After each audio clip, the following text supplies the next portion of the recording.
but your man Lou. Yeah.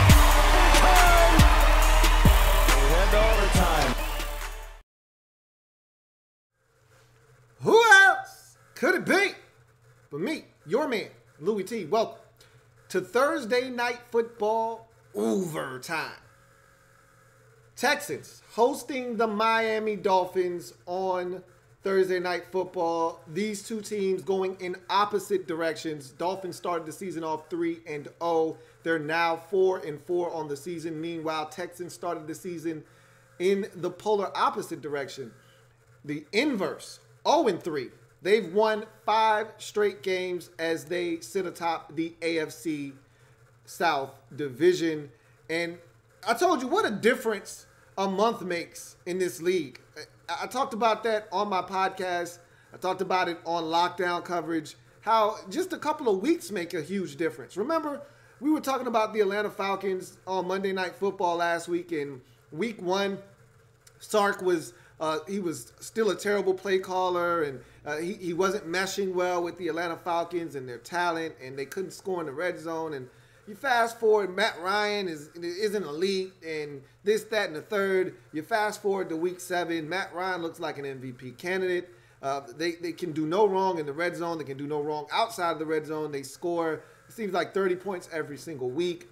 And that whole dynamic has changed in Atlanta. Same can be said in Houston. We were killing, especially me, and I'm still not a big Bill O'Brien fan, but winning cures all. You always hear people say winning is the best deodorant that there is, and you see it in this instance right here playing out right in front of us. Bill O'Brien just a month ago was in trouble. The Texans were 0-3. They had lost to the lowly Giants. The Giants' lone win of the season comes from this Texans team in Houston, might I add, and they looked like a team that was on the decline. I was asking the question, when is Bill O'Brien going to get the pink slip? Is it going to happen during the course of the season? Are they going to wait till after the season? He's definitely got to go. And now, 5 weeks later, they're 5-3. They're the 5th team in the Super Bowl era to win 5 straight games after starting the season 0-3. And I'm going to tell you just like this. I don't know if what we saw tonight on the offensive side of the football is sustainable for this Texans football team. I told you that I think the Dolphins are a fraud. We'll get to them a little bit later on. I talked about that on the podcast. I've been talking about that on lockdown coverage. So you know my stance on the Miami Dolphins. So I don't know how legit the Texans offense is because I don't believe in the Dolphins and anything that they do. However, the Texans might be the best team in the AFC South Division. And just a couple of weeks ago, you wouldn't have been able to say that. The Titans have fallen on hard times. The Jaguars are still searching for themselves and their identity.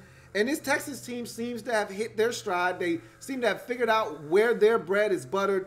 I've always been a huge Lamar Miller fan. Last week he had 100 yards rushing. Tonight he was stellar, another 100-yard effort. So that's back-to-back 100-yard games for Lamar Miller. Deshaun Watson was outstanding. And my biggest gripe with him is the turnovers. It seems like he turns it over every single week. Well, didn't turn it over last week. Should have turned it over last week. Should have thrown a pick in the end zone versus Jacksonville, but he didn't. So he didn't turn it over last week. He was clean again this week. And to me, that's the key for this team. If Deshaun Watson can take care of the football, because the defense is so good, and the defense wasn't great tonight, but we know that this defense, when they're clicking, can be one of the better defensive units in all of football. If they're hitting on all cylinders defensively and Watson and that offense doesn't turn it over, they're going to be in most ball games are the Houston Texans with a chance to win. And one of my other bugaboos with this team is red zone offense. Well, they got it in the red zone. It wasn't pretty tonight. Wasn't always pretty in the red zone. Had to go for it on a 4th down. Watson had to scramble out to his right, then back across the field to his left and find Jordan Thomas late. And he was actually blocking and came off the block and made himself available as an eligible receiver. So that wasn't the way Bill O'Brien drew it up, but it got the job done. Still think he's struggling in certain instances of the game calling plays, but that's nor here nor there. When you've got the kind of talent the Texans have on offense, and I've talked about this as well, which is why I was dumbfounded early in the season when they couldn't score, because you've got the likes of Nuke, who is just ridiculous. And can we put this to bed? I hope my man Black L.A.B is out there tonight.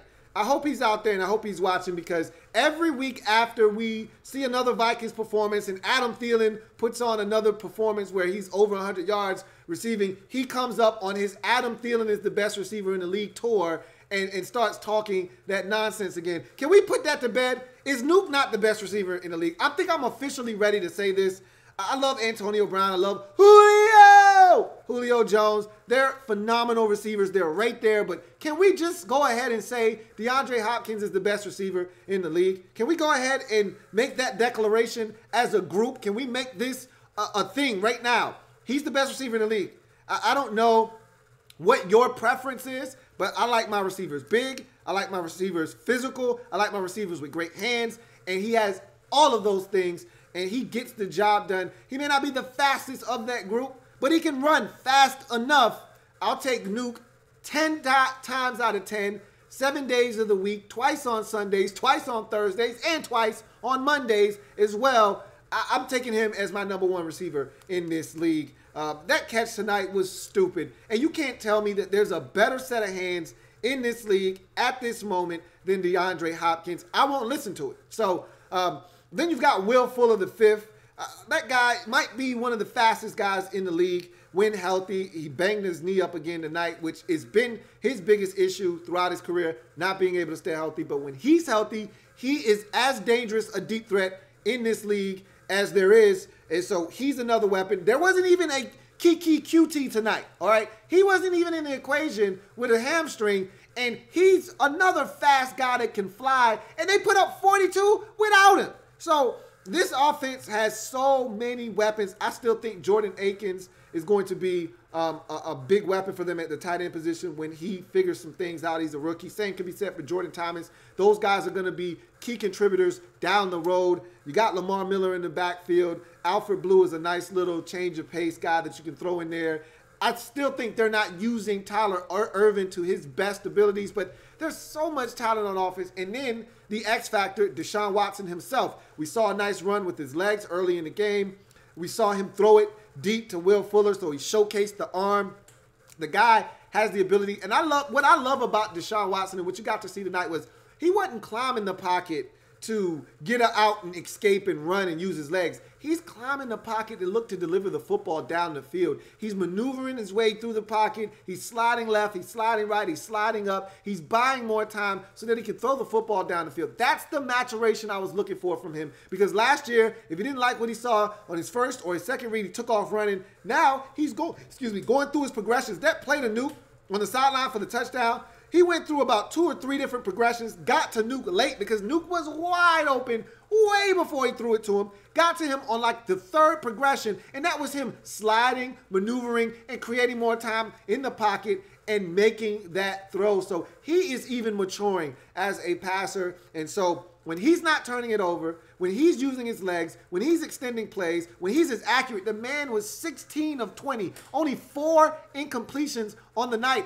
As Joe Buck eloquently said, the man had less incompletions than touchdowns. 5 touchdowns. Count them. 5 touchdowns in this game passing. Only 4 incompletions for Deshaun Watson. You're going to win most games when you're throwing the football the way he threw it tonight. And 42 points. This Texans, you won't beat the Texans if they score 42. You won't beat most teams in this league if they score 42. You damn sure won't beat the Houston Texans if they score 42, because that defense isn't giving up 42 points. And so it was a tremendous performance by the Texans. They are starting to win me over week after week, because going into this game, I wasn't a big believer in the Texans. I still had my doubts about this offense, about Watson, and slowly but surely, I'm coming around to the fact that they're good on defense. Watson, when he's able to take care of the football, is dangerous, and this offense is dynamic and explosive.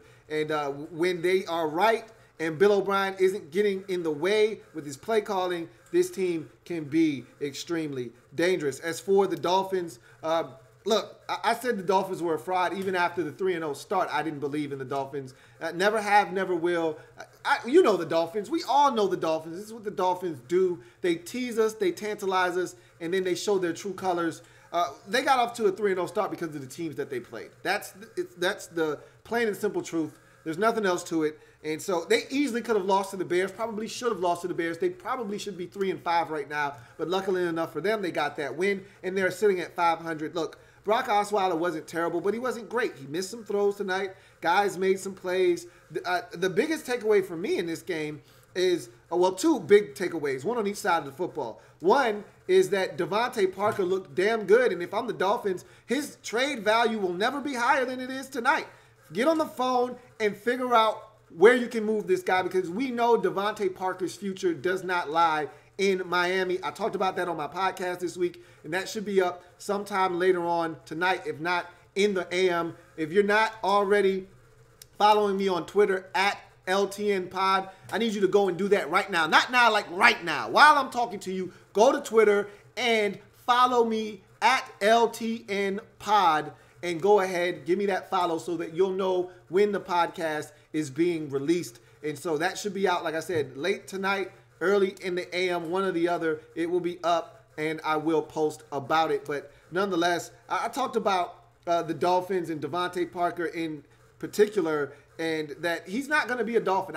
This doesn't change my mind one bit. I still think there's a divide and a fracture between he and the Dolphins organization. He was a healthy scratch last week. His agent went on a nice little tirade and rant about Adam Gase and the Dolphins organization. I don't think there's any coming back from that. And if you're the Dolphins, you need to get something for Devontae Parker. And the guy can play football. That's never been the question. The question is always health with him. Can he stay healthy? And if you're the Dolphins and you're ready to wash your hands, and I can say this, though. Because of the dire situation at receiver right now, I don't know if they have the luxury of moving on from Devontae Parker or not. There was no Kenny Stills tonight.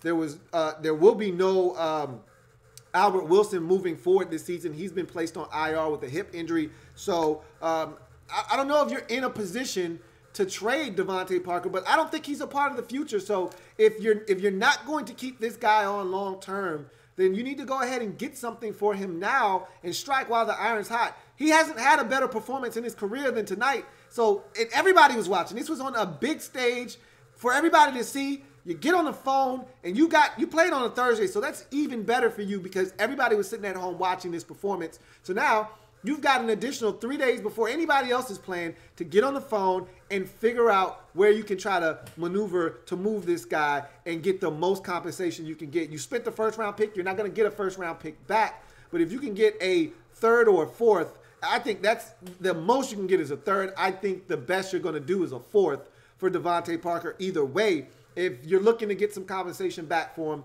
knock yourself out. But I think right now with the way their wide receiver position is set up and all the injuries, I don't know if they're going to try to move Devontae Parker or not. I still think he's going to go when it's all said and done, but we will see. He was outstanding tonight. The best I've ever seen him look was tonight. And so if you're going to trade him, that's exactly what you were hoping for, that he would come out, ball out, and now other teams around the league that are thirsty for receiver help are taking notes and seeing what it is they need to do to potentially get their hands on number 11. As for the Dolphins' offense outside of Parker, I thought it was a struggle for most of the night. Brock Osweiler, just like Ryan Tannehill, he is what he is. He missed the throw to Jakeem Grant wide open up the seam. I think he missed one to Parker down the field. These are plays that could have been game changers, touchdowns potentially. But that's Brock Osweiler. He's going to miss some throws. He's going to make some throws. Early on, the Dolphins had a little bit of a rhythm. The first two drives, they were able to move the football. The first drive, they went for it on fourth down. I hated the play call. It's 4th and 1, and I told you, this league, it is eroding on fourth down and short. For some reason that I can't explain, teams think it's a good idea to drop back or go to the shotgun and throw the football on 4th and 1. And that was less than 1. That was more like 4th and inches. Brock Osweiler is like 7'10". Quarterback sneak, and this guy's going to fall forward for a first down. But again, that's just me. So they fail on that initial drive after having a nice little rhythm going there. They get it back on the second drive. They get a bogus call by the officials on roughing the snapper, talking about illegal contact to the head and neck area, which was bogus. They never touched that man's neck nor his head. Everything contact-wise was at the shoulder area. So That was a bad call, and that led to their first touchdown of the night. But like I said, I said there were two takeaways from this game. One was Devontae Parker and his added value trade-wise because of his play tonight. The other side is that the defense can't stop the run. That's 2 weeks in a row now that they've had issues stopping the run. Last week, they gave up over 200 yards rushing to a team that hadn't rushed for over 200 yards since I was probably 1 year old in the Detroit Lions. And so they gave up over 200 yards on the ground to the Lions. And then they turn around and Lamar Miller has 100 yards after his first carry in the after his second carry in the third quarter. He's got over 120 yards rushing on only 12 carries. Okay, so you're talking about a 10 per. And again, I know it's skewed by a 154-yard run. I don't give a shit. You gave it up, right? 10 yards a pop for Lamar Miller after that carry. And tonight, I think it's 18 for $133. So you're talking about well over 6, possibly 7 yards a pop for Lamar Miller on the ground tonight. They can't stop the run, and that'll get you beat 7 times out of 10 in this league. You can't stop the run. Teams are going to gut you. And the Texans, that's why Watson only had to throw it 20 times. You're going to beat the Texans. You have to force Deshaun Watson to beat you. If he is able to throw it 37 times and not turn it over, you tip your cap to him and you say, touche, you got us. We'll get you next time. But if you allow Watson to go through the game, not feel the heat and pressure of having to put the team on his shoulders and throw it 20 times and be able to turn around and hand it off another 25 to 30 times, you're going to lose the football game because that's not a winning recipe versus this Houston Texans team. But when you can't stop the run, teams are going to be balanced. Matthew Stafford threw the football 22 times. I talked about this on Lockdown Coverage. That is insane. Stafford comes out of the tunnel throwing it 35 times every game. He only had to throw it 22 times last week because they gave up so many yards on the ground. I told you this Dolphins team is a fraud. And to make matters worse, you don't get any pressure on the quarterback. What happened to the pressure on the quarterback? I know William Hayes got hurt earlier in the season. Matter of fact, week 1, I think, with that whole stupid rule, and he was trying to not slam his body weight down and he ended up tearing his ACL. But you can't get pressure on the quarterback. Where is the mighty Quinn? Where is Cameron Wake? Somebody, anybody, get some pressure. Watson had all day to throw in this game. And even when there was the slightest bit pressure, he would just slide to the left. Cha-cha, y'all, now, y'all. And then he would slide to the right and then throw the football. There is no pressure. So your back half was funky. The Will Fuller, I mean, how deflating is this? So you get the trick play. You worked so damn hard to get your little funky touchdown. And I saw that coming a mile away when Osweiler threw it backwards. I said, guys, it's a double pass. And they weren't listening. And so Kenyon Drake load those boys. He rocked them to sleep. Man, I'm blocking. Nope, I'm going. And man, if that wasn't a loft job, rainbow job down from the heavens, that ball was in the air forever. But it met its target. Touchdown. You worked so hard and you went all the way down deep in the bag of tricks for that one. First goddamn play. You just cut the game to 1 score. You're feeling good. You're right there within striking distance. First damn play defensively after the touchdown. What you do? 75 yards to Will Fuller, just like that. You back down 2 scores. If that's not debilitating, if that's not deflating, I don't know what is. I don't know what is. So that's where your defense is right now. You can't get pressure. You can't stop the run, and you're giving up huge. That nuke touchdown, what the hell was that? What coverage was that where the best player on the field is running for 30 yards unabated, uncovered, with no Dolphin in sight? What coverage is that? Who blew coverage there?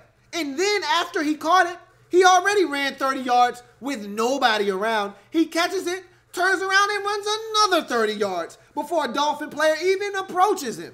It was embarrassing. So you can't stop the run. You don't get pressure on the quarterback, and your back half stinks. How are you going to win football games? I don't know. Don't ask me. I don't know. Okay, stop asking. I don't know how. But I can tell you this much. You're not going to win many more games playing that brand of football. And I can tell you another thing. You're not going to win many games with Brock Osweiler at quarterback.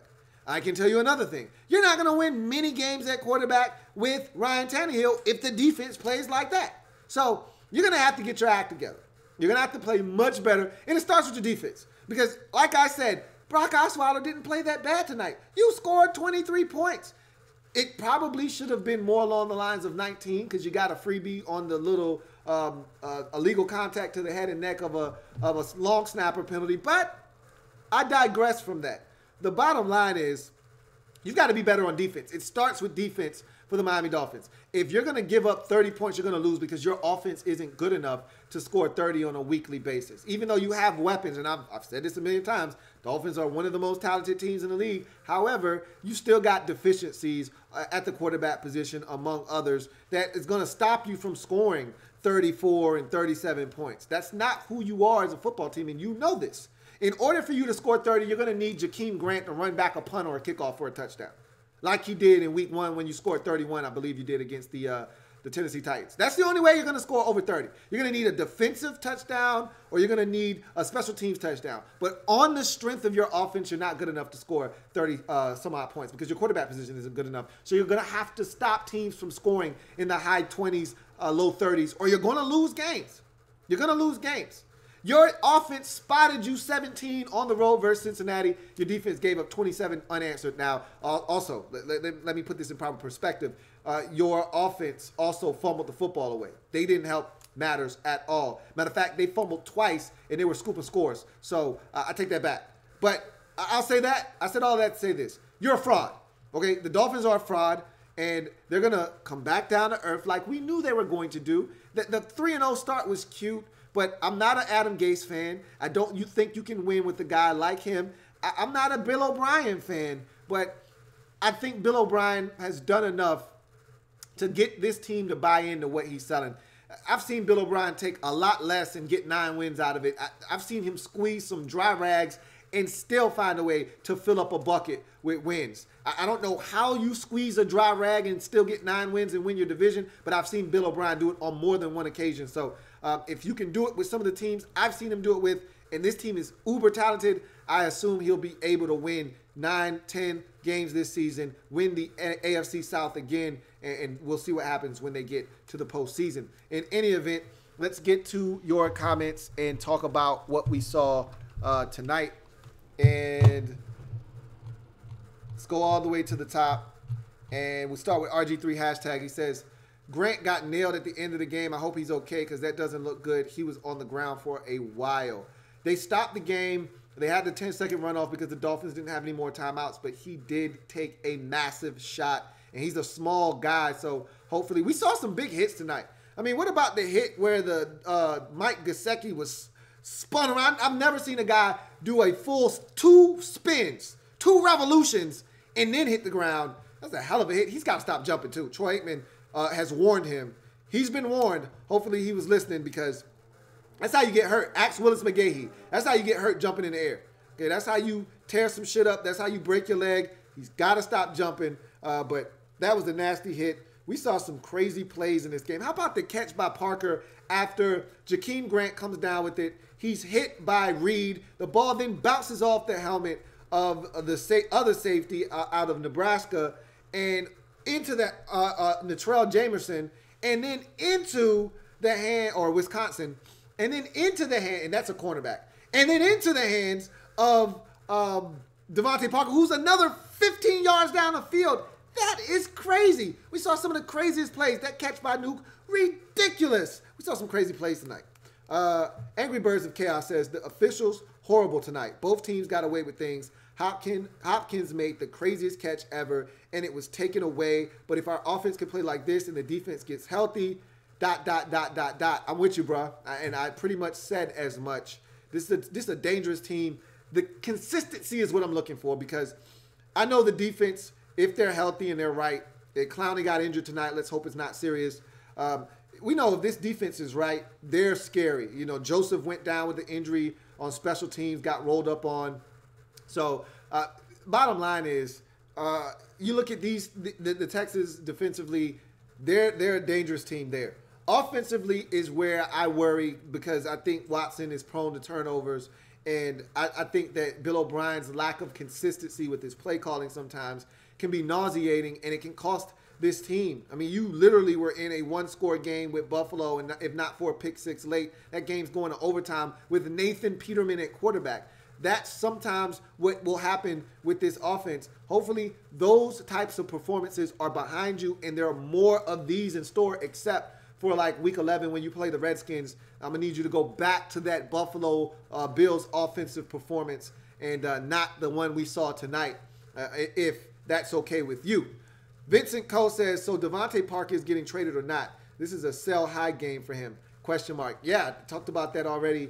I talked about it on my podcast too. It doesn't get much better than this. If you're the Miami Dolphins brass and you were still looking to move Devontae Parker, you couldn't have asked for a better performance out of him than the one you got tonight. He was extraordinary, and he showed off the first round talent that he possesses. And somebody else out there desperate for receiver help saw what he did tonight, and you can only help but think that somebody's going to be intrigued enough to at least pick up the phone and inquire as to what it's going to take to get Devontae Parker on the move. And right now, what I'm hearing is the Eagles are the most aggressive team in the pursuit of Devontae Parker. But with all the injuries to the Dolphins wide receiver core, I don't know if they're looking to move him, because remember, this guy was a healthy scratch last week. Why? Because they had other receivers. And I assume if those same receivers were healthy this week, he probably wouldn't be playing. But their coach had to swallow his pride because they didn't have anybody else. So we'll see what that situation is moving forward. Vincent Coe says, whoever that Dolphins corner who drew like 3 different penalties, he's a real one. Yeah, it was crazy. I think it was Xavier Howard. I want to say it was 25, and if it's 25, it's Xavier Howard. And, yeah, that was crazy. I was like, yo, how you get PI and illegal contact, like, all on the same like, damn, could you be any more, blatant?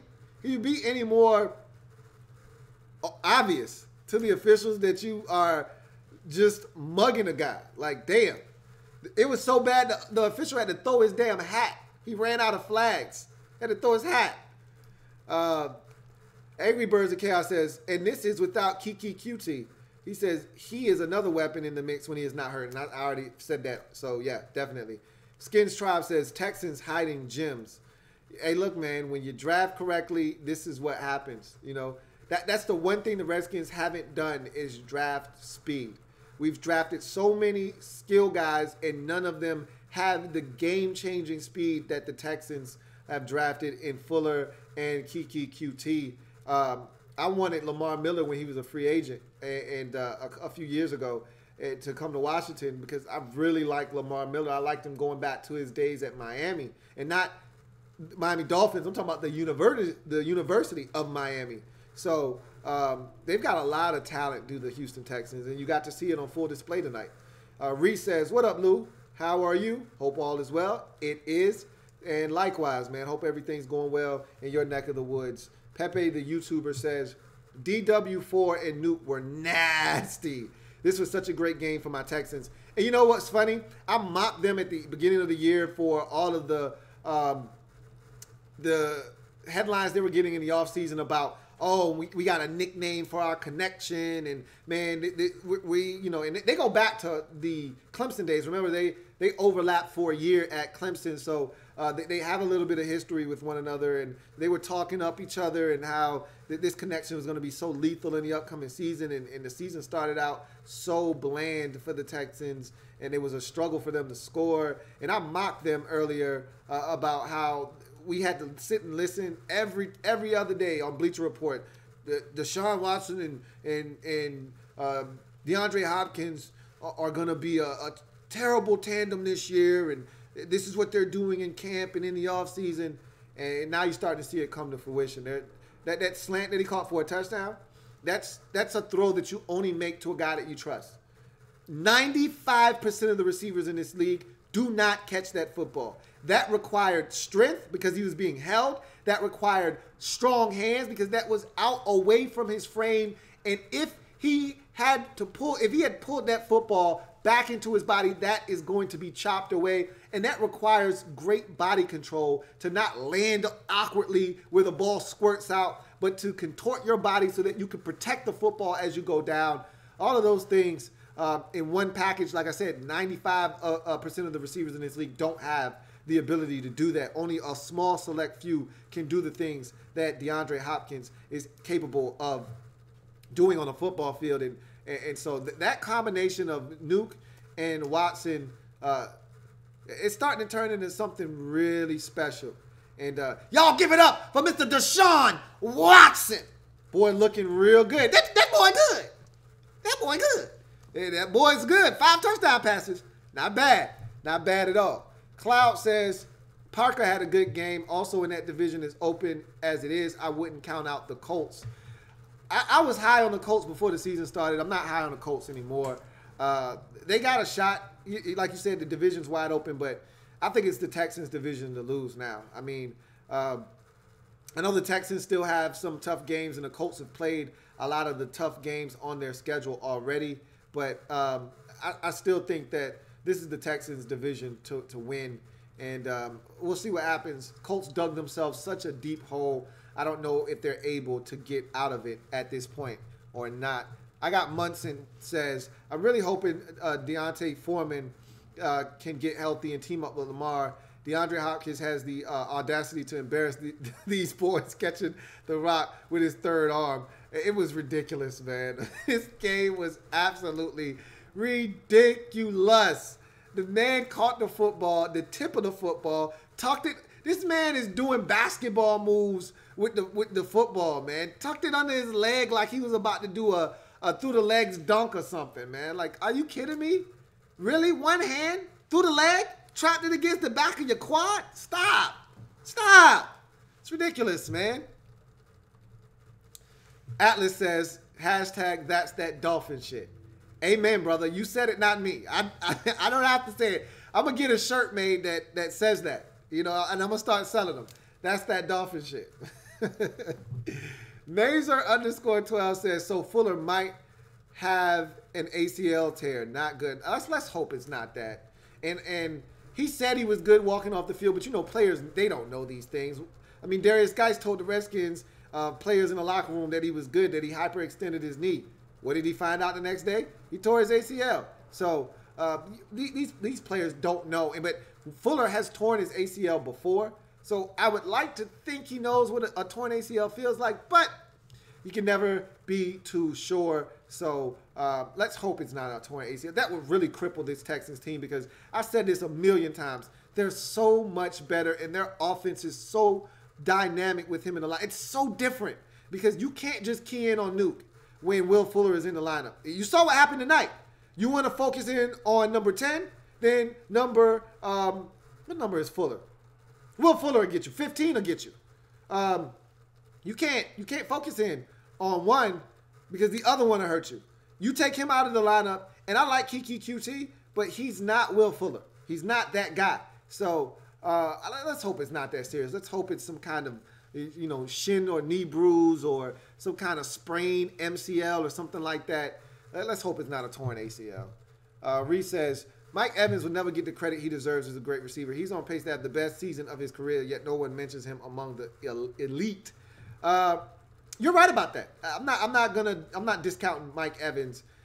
His skill set is more because of his size, but he's extraordinary too. But he can't do some of the things some of these other guys can do. And that's why, and Mike Evans, for every great play he makes, there's a drop in there, or there's something in there where, you know, you kind of say, come on, Mike, you got to make that play. But Mike Evans is a beast. He's a top 10 receiver in this league. That is a fact. So you're right, though. He doesn't get the credit that he deserves. I'm somewhat guilty of that, because when we start rattling off names, he won't be in the top 5. He won't be in the top 7. He'll be somewhere in that 9-10 range. And that's probably where he should be, though, honestly speaking. But he's a hell of a receiver. I can't take anything away from him. Louis T says, Dez has better hands. Not then. Dez, what? Dez doesn't have better hands. I have no idea where you get that from. Cloud says D-Hop's a beast, man. In my top 3 for sure. I think he's number 1, to be honest with you. The only thing he doesn't possess is top-end speed, but it's not like the guy's running a 4.6. You know, he's right around the 4.5 range. I'll take it with all the other things that he brings to the table, more than makes up for the lack of top-end speed. And his ability to go up, get the football, his ability to moss on guys, put his nutsack on guys' helmets and come down with the football, leave sack residue on their helmets, catch it with one hand, contort his body. His physicality, too, at the line of scrimmage, beating press coverage, and then when guys want to play sticky and put their hands on him down the field, he's good for 1 or 2 OPIs a game. That's just a part of the package. But I love that. I love that physicality. When guys like Ramsey want to harass him and put their hands, he will toss guys around, hip toss it. Get your ass off me, man. Do you know who I am? So I love everything that he brings to the table. Pepe the YouTuber says, great dub, but but a bunch of dudes got hurt. I really do not want a repeat of last year where everyone and their mother were hurt. Yeah, you lost a lot of guys tonight. We don't know the extent of those injuries, and the beautiful thing is it's a Thursday night game, which I hate these Thursday night games. That's why some of these guys probably went down. They weren't fully healthy and recovered from last week's game, but that's nor here nor there. I talked about Jonathan Joseph getting injured tonight. I talked about Clowney getting injured tonight. We talked about Will Fuller V getting injured tonight. A lot of guys went down with injuries. Let's hope that these guys are okay, because if they're not, this is going to be a problem moving forward for this Texans team. Right. Reese says, who gets traded before the deadline? I talked about that on the podcast, so you guys got to check that out. But I'll tell you this right now. I think Devontae Parker is a guy that gets moved before the trade deadline. I think somebody in Denver will get traded before the trade deadline, whether it's Demaryius Thomas, and they come out and said that he's off the table, but I don't believe anything anybody says when it comes to trades. I just don't. Or Emmanuel Sanders or Chris Harris Jr. I think one of those 3 will go, if not multiples. I also think there may be, one more trade in New York, and I think that will be of Janoris Jenkins. For the right price, I think he could be had. I don't think Patrick Peterson is going to be traded in Arizona, and because of that, you'll have to go to that secondary group of corners that are out there, and the headliner of that list for me is Chris Harris Jr. if you're looking for a corner, then Janoris Jenkins. But if you're out there starving for cornerback help, I think those are the 2 teams that you should call first. And then if you come down the line and you like Garyon Conley coming out of Ohio State, then I think you pick up the phone and call the Oakland Raiders and see what they're asking for a second-year guy that still has immense talent in this league. Angry Birds of Chaos says, since Patrick Peterson isn't leaving Arizona, should we go after Janoris Jenkins depending on what the Giants want? And I just talked about that. I'd go after Chris Harris Jr. first. If he's available in Denver, I want to know what you want for Chris Harris Jr. Because the versatility that he brings to be able to play in the slot on third downs and then kick outside on first and second down and play out wide, the slot is so hard to play in this league, and Chris Harris Jr. is one of the best in the business. But not only that, the man can go outside and play out wide as well and be a dog out there just as good as he is in the slot. So I'm a Chris Harris Jr. fan. Think he is an underrated corner in this league. But like I said, if you're going to go after somebody, he'd be the guy. But if you can't get him, and we know Patrick Peterson probably isn't going to leave Arizona, I think your next best bet would be Janoris Jenkins in New York. And again, these trades are only going to go down if teams are willing to pay the price that these teams are asking for. Just because I got a guy on the block doesn't mean I'm trying to give him away. I want compensation, and I want the compensation that I'm looking for. And if I don't get it, I'm just going to hold on to my commodity. So some of these trades may not happen just off the principle of teams not wanting to come up to some of these asking prices. So we'll see. If teams are out there allowing players to be traded for 5th-round picks like the Giants trading away Snacks Harrison for a 5th-rounder, hell, we're going to see a bunch of trades. But if teams are like, man, I want a 1 or I want a 2, that's going to scare a lot of teams away, and you're not going to see a lot of deals being done. John Perez says, should the Dolphins consider drafting a quarterback with Tannehill struggling again with injuries? I thought they should have drafted a quarterback this year. I thought that they should have been more aggressive. At 13, I believe, is where they were in the draft. I thought they should have been more aggressive to try to go up and get a quarterback this year. I'm not a Ryan Tannehill fan. I don't think you're going to be able to win anything of note with him. And so they should have been more aggressive in approaching the top 10 of this draft to see if they couldn't get their hands on a quarterback. I think they dropped the ball and missed the boat. And they're going to be in the same position. They're going to win 7 or 8 games this year, just like they did last year. They're going to find themselves somewhere around 13 to 17, and that's no man's land for drafting a quarterback. They were right where they needed to be to move up and potentially strike while the iron was hot and get one of these 4 quarterbacks that was in this past year's draft. But look, if you didn't want those guys or one of the guys that you wanted was too far up and you weren't going to be able to get your hands on them like a Mayfield, which he wanted to come to Miami. He's friends with Kenny Stills, and it was a lot of rumors going around that the Dolphins were very enamored with him, but they knew they weren't going to be able to get their hands on Mayfield because he was going to come off the board too soon. Whatever the case may be, they definitely need to be investing in a quarterback, whether it be free agency, whether it's a guy like Joe Flacco or someone that may come available this offseason because of them moving on from a veteran to try to find a way to get some of these younger guys on the field, or you're looking towards the draft and trying to build your team that way, and you're looking to start at the quarterback position next year. They got to do something at quarterback, though. I feel like that is a fact. Vincent Coe says, by the way, why is Damon Harrison's traded to the Lions for a 5th-round pick? I mean, isn't he one of the best at his position, though? I just talked about that. That didn't make any sense. Just seemed like the Giants, they were like having a yard sale, and they allowed the Lions to come up to their table and say, how much you want for this? And they was like, we want a 3rd-round pick. And it was like, come on, man. And they haggled them, and they was like, come on, man. You know you trying to get rid of this. You don't even want to pay this man the contract you just gave him. Let me get this for a 5th. It was like, are you crazy? Like, nah. They said, nah, let me get this for a 6th. The Giants said, are you crazy? I want a 4th-rounder for this. They, come on, man. You don't want to pay on this contract. Let me get him for a 5th. It was like, all right, man, give me your 5th. And they got him. I don't understand it. I thought that at worst, you should have been getting a 3rd-round pick for that, man. At worst, but I don't know. You know, it is what it is. Let's see. Reese says, Peyton Barber is questionable, Lou. It's Rojo time. You said in the pre-draft process that we need to get him in space, so we've been running it up the middle with him. Brilliant, LOL. I saw him last week. He actually looked good last week. He finally got some opportunities, and he's been doing well. But like I told you, in the pre-draft process, this guy isn't an in-between-the-tackles runner. Don't let anybody lie to you and tell you otherwise.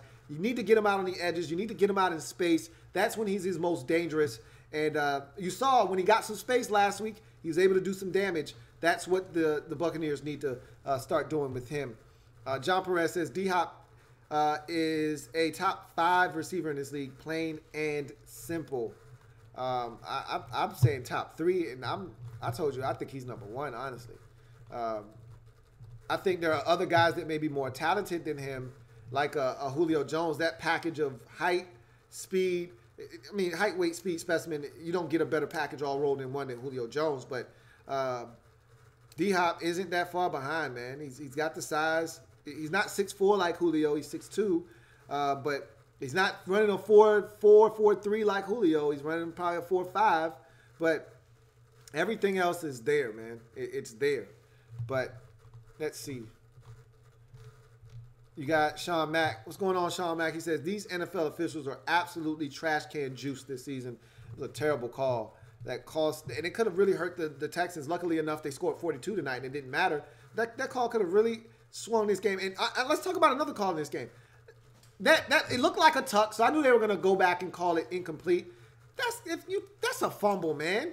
That's a fumble, scoop, and score. Come on, man. But I knew they were going to call it because that looked somewhat like the tuck rule. So I knew they were going to call that incomplete. His hand, I don't think it was going forward at that point. It had come all the way forward. It was down, and at that point, he got lit up, and the ball went backwards. I thought it was a fumble, but I knew they were going to overturn that. Captain Spartan 04 says, you said the schedule makers plan out every primetime game. What made them think that this was going to be a good game? Well, first of all, you know that the league has implemented a rule where every team must be on primetime television at least once. And the ideal platform to make that happen is Thursday night. Sunday Night Football is the NFL's flagship program. That's their most important product. So they're not going to put any duds up there. You have to earn your way onto Sunday Night Football. So you're not going to find the Dolphins on Sunday Night Football. You're not going to find the Buffalo Bills on Sunday Night Football. You're not going to find the Cleveland Browns on Sunday Night Football. It's just not going to happen. They're going to put their best teams on Sunday Night Football. And I don't know if you know this, but the league has extended their window of flex scheduling. You saw it work firsthand last week.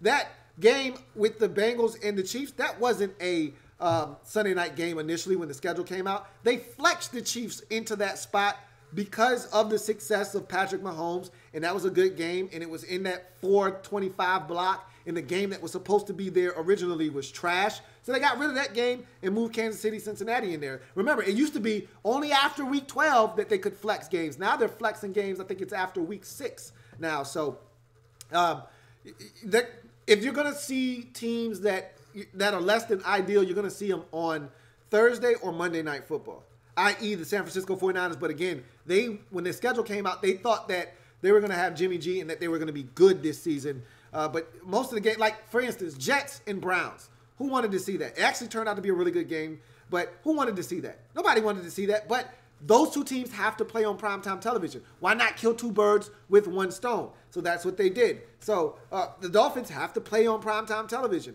All right, okay, well, let's get them out of the way. Texans are a pretty good draw. They were already on Sunday night versus the Dallas Cowboys, and that was a good game. So the Dolphins, they're a team that you got to get out of the way. We don't want to watch Dolphins Jets. We don't want to watch Dolphins Bills. We don't want to watch Dolphins Patriots because we already know how that's going to end. So find another team that the Dolphins have to play, put them on Thursday night. That's what they did. Sean Mack says, your Redskins can get my speedy Buckeye receiver Parrish Campbell in the second round. It would open it up for y'all, though Alex Smith doesn't throw the deep ball.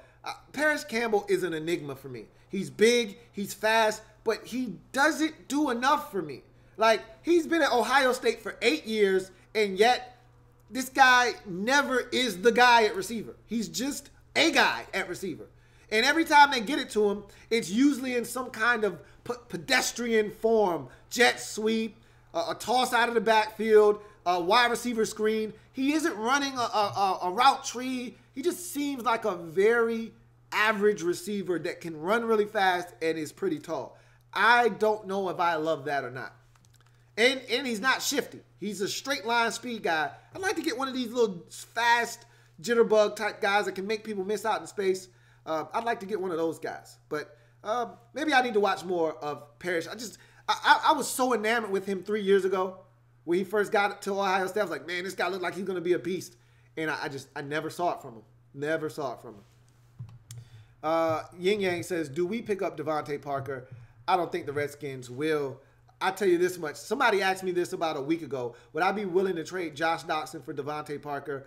After seeing him tonight, yeah, because both of them are pretty injury prone. So that kind of cancels, the whole injury thing out with Parker because Doctson is oft injured. But he's been healthier of late. He missed a game a couple of weeks ago with the heel injury, but he's been back the last couple of weeks. But Devontae Parker can separate. Josh Doctson cannot. So that worries me. He always has to make contested catches. Now, he makes a lot of them when the ball is placed on him, but I trade him straight up. Your first round bust for my first round bust. Let's make it happen. And I hate to use the B word because I don't want to say either one of those guys are busts necessarily, but your disappointing first rounder for my disappointing first rounder. Let's make it happen.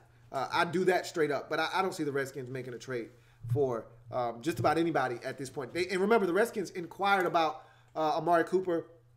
The entire NFC East inquired about Amari Cooper. The Redskins offered up a 3. The Eagles offered up a 2. And the Cowboys, they beat everybody else. In typical Jerry Jones fashion, they offered up a 1. Well, too rich for my blood. It was almost like a poker game. Everybody else folded. Too much for me. So we got 10 minutes left, or till we run out of comments, whichever one comes first. Captain Spartan says, if Fuller is out, should the Texans get Corey Coleman? No. No. Kiki QT will be fine. No. Corey Coleman may be out of the league for good. Yin Yang says, Deshaun Jackson may hit the trading block. If he came back to DC, would he miss a beat? See, this is the thing. Somebody, my man,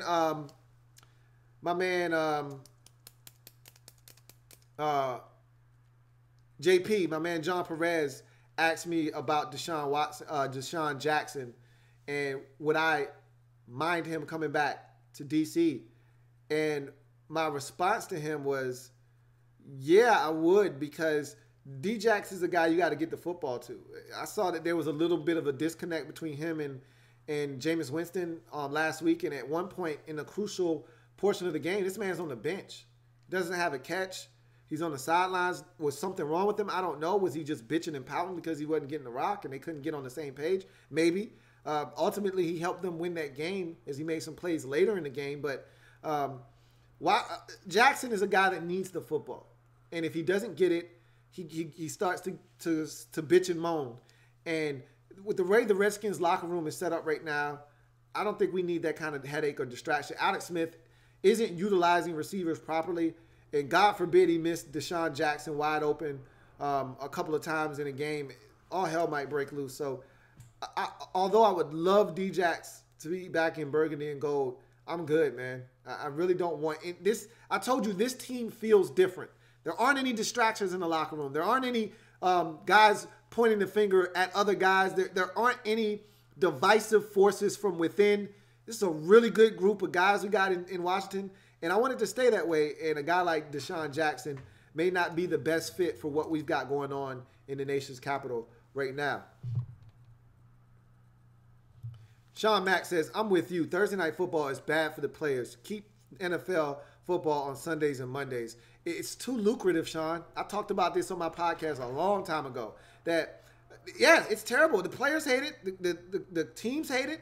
Everybody hates it. Nobody likes Thursday night football, but the players can't complain. They're making boatloads of money off of it because the league is making boatloads of money. And whatever is good for the league is good for the players. So although the players hate the quick turnaround and their bodies don't get to recover properly, they're making money hand over fist. Do you see the deal that Fox just gave the NFL to host these games on Thursday night? Like, they're making money hand over fist on Thursday night. There's no way it's going away. And the players, albeit they hate it, look, they make a ton of money off of Thursday night football. Emperor Meat says, I don't understand why the Dolphins don't give Kenyon more touches. Also, that Parker play was hilarious. I'm with you. I'm a huge Kenyon Drake fan. Think the guy's extremely dynamic and explosive. Last year, you got to see what he was made of in that win over the Patriots, where he had a hell of a game, made some big runs. He can also catch it out of the backfield. Remember, he was a hell of a kickoff return guy at Alabama. He's so multifaceted. He needs to touch it more. I'm with you. Again, that's a coaching thing. It's totally a coaching thing. I love Forever Frank just like the next man. All right? Just as much as the next guy loves Forever Frank. But Kenyon Drake is the future. Frank isn't breaking off 67-yard touchdown runs anymore.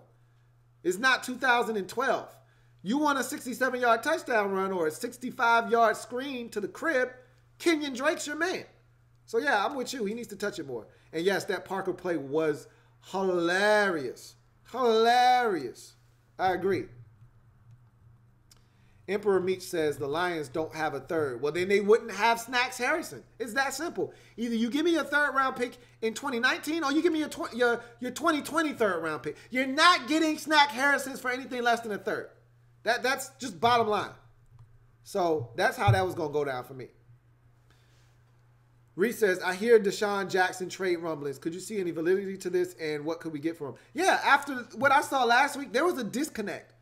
The fact that this man was on the bench in the fourth quarter in winning time, the most crucial point of the game, one of your best receivers is on the sidelines and there's nothing wrong with him, hell yeah, he's up on the trading block. They're very unhappy with Deshaun Jackson. And so I fully believe that he's a guy that could be traded. What can you get for him at this point? I don't know, because he's not having one of those banner years. But just like Devontae Parker showed off on the big time primetime stage, Deshaun Jackson did the same thing on Monday night about a month ago versus the Steelers on that punt return where you said, God damn, he's still fast. I think you could still get something, quality for him. But again, how desperate is the team that's looking to acquire him? You know what would be ironic is if he went back to Philly. That'd be a really good spot for him. I wouldn't want to see it happen, but that'd be a great. Wentz would use him so beautifully. I think both parties need that reconciliation because the breakup was so bad. And so I think he'd love to go back to Philly. And I think the Eagles could use him because Mike Wallace got injured early in the season, and they're missing that speed element in Philadelphia. Shelton Gibson hasn't given them what they thought they were going to get. So I think that would be a great spot for him. Like I said, I don't think we would utilize him properly, so it would be a waste of that kind of talent.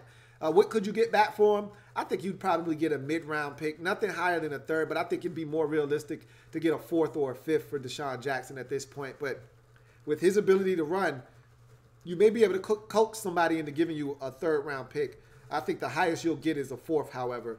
The lowest you should take is a fifth. But again, if I'm the Bucs, Deshaun Jackson is worth more to me than a fourth-round pick. If I can't get a third for him, I'm not trading him. So that's the way I would approach that situation, but we'll see. Emperor Meat says they used their third-round pick to trade up for hand. Again, either you give me a third-round pick in 2020 then, or we don't have a deal. So, that's just how that would have went down. Yin Yang says, our D-line and linebacker massacred Dallas' supposed best O-line in the NFL. When you looked at the film, how impressed were you? I was very – I told you that on the show how impressed I was because that was the difference in the game. We won in the trenches. I told you that during the Redskins report this week that, that was the thing that struck me as odd is how dominant we were on both sides of the ball in the trenches at the line of scrimmage. We won the game in the trenches against the Cowboys. Sean Mack says that's because he's always hurt and he's a straight line speed guy, but OC is calling bad plays. And that's pretty much what I just said. He's a straight line speed guy. He's always injured. There's something there with Parrish Campbell that is missing for me. And so I'm not a huge Parrish Campbell guy. In any event, last one, Ed says, instead of Thursday night, they should make Friday night football. But then you're taking away attention from the high schoolers, and they don't want to do that. That goes against everything that the NFL is trying to promote. They want young people playing football. They want the focus to be on the high schoolers on Friday nights. And I think there's actually an actual legislation that stops the NFL from playing on certain days. Like the NFL can't play on Saturdays. There's actual legislation that stops them from playing on Saturdays. Why? Because of college football. That's why the NFL can't play on Saturdays until late in the season when there's no college football on because they're on their hiatus until the bowl games start. So the NFL, there's things out there that stop these leagues from being able to just crop up and play whenever the hell they want to. Everybody's got their lane and they have to stay in it. And so, Thursday is one of those days where the NFL is able to get away and do a little something extra, and so they have. Sean Mack says, our dog Lou is playing hardball with Snacks Harrison trade. LOL. I agree with you, though. Harrison, I mean, when you got a guy that good at what he does, you can't just give him away for a hot ham and cheese sandwich, a juice box, and a bag of open chips. That bag of chips was open and they ate, and we already know bags of chips, they're already half air. So you're giving me a bag of chips that not only is half air, but then you ate half of the chips that were already in the bag. So you're giving me a bag that is a fourth filled of chips, a cold hot ham and cheese sandwich, and a juice box with no straw. What am I supposed to do with that? Snacks Harrison should have been worth at least a number 3 combo at McDonald's. At least a 3. And I don't even know what that is. Obviously, I'm a vegan, but he should have been at least worth a number 3. Small fries, small drink. But he still should have been worth a combo meal. Not a poor, sad school lunch on a field trip. But look, when a team is willing to give away a guy, you're not going to complain. You're just going to hurry up, give them what they asked for, and take your item and get the hell out of there before they change their mind. That's what the Lions did. Anyway, that's going to do it for your man Louie T here on Thursday Night Football Overtime. Like the video. Make sure you subscribe to the Louie T Network if you haven't already done so. And also, make sure that if you haven't followed me on my other Twitter account, LTN Pod, which is my podcast page, then go ahead and follow me there, okay? So you'll be up to speed on when I release my podcast. I'll be releasing questions and different little snippets from the podcast to keep you guys up to speed and abreast of what's going on. So make sure you make that happen if you haven't already done so. Again, the Twitter handle is @LTNPod. Make sure you give me a follow. I'll talk to you guys later. Remember, if it's not your man T, it's not the best NFL coverage. It could be. So we're changing the game one live feed at a time. I'll see you guys on Sunday. Enjoy the rest of your weekend. You know I will. Podcast will be out probably tomorrow morning, but make sure you follow me on Twitter. LTN Pod is the Twitter handle. I'll see you guys next time. Good night. God bless. Have a good one.